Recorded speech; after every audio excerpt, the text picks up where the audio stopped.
Welcome to Dread Vale, where chilling stories and dark legends come to life. Subscribe, follow, and share if you're ready to cross the veil. Title: The Widow's Hourglass. Chapter 1. The Stranger's Gift. In the quiet village of Ashvale, tucked between gray hills and fog-kissed forests, time moved differently. Or so the locals said. Eliza Hart, a 35-year-old widow, had lived alone since her husband Thomas died in a mining collapse 3 years ago. Since then, she'd spoken little, ventured out rarely, and spent her nights staring at the grandfather clock that had once belonged to Thomas's family.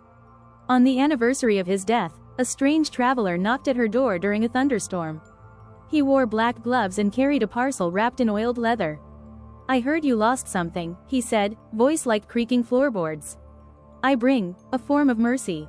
Inside the parcel was an hourglass, ornate, ancient, filled not with sand, but what looked like ash and mist. "Every grain," the stranger whispered, "is a moment you could have had with him." Chapter 2. Rewind. That night, Eliza turned the hourglass. And time cracked. She awoke the next morning to Thomas humming in the kitchen, alive.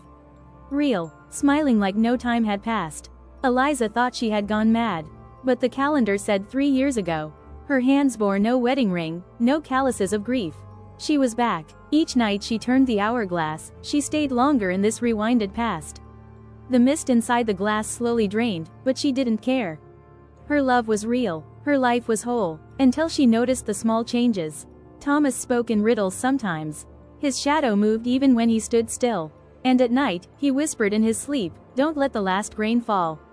Not again. Chapter 3. Time's Bargain. Eliza started to ask questions. Why had the stranger come? What was this hourglass really? She visited the local historian, an old woman named Clara who hadn't spoken to anyone in years. When she showed her the hourglass, Clara screamed and locked the doors. "That's a widow's hourglass," she hissed. "One of 7 cursed objects, forged from the breath of dying gods. It doesn't return time, it eats it," Clara explained. The more Eliza used it, the more her real future dissolved. People would forget she existed.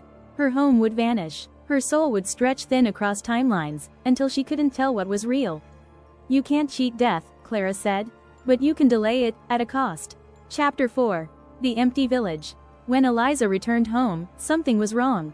Ashvale was silent. Houses were abandoned. Trees leaned unnaturally. Her reflection blinked when she didn't. She turned the hourglass to go back again. But this time, Thomas was afraid. "You're not supposed to be here," he whispered. "You died with me. This is your hell, Eliza." Chapter 5. The Shattering. As the last grains fell, the truth snapped into focus.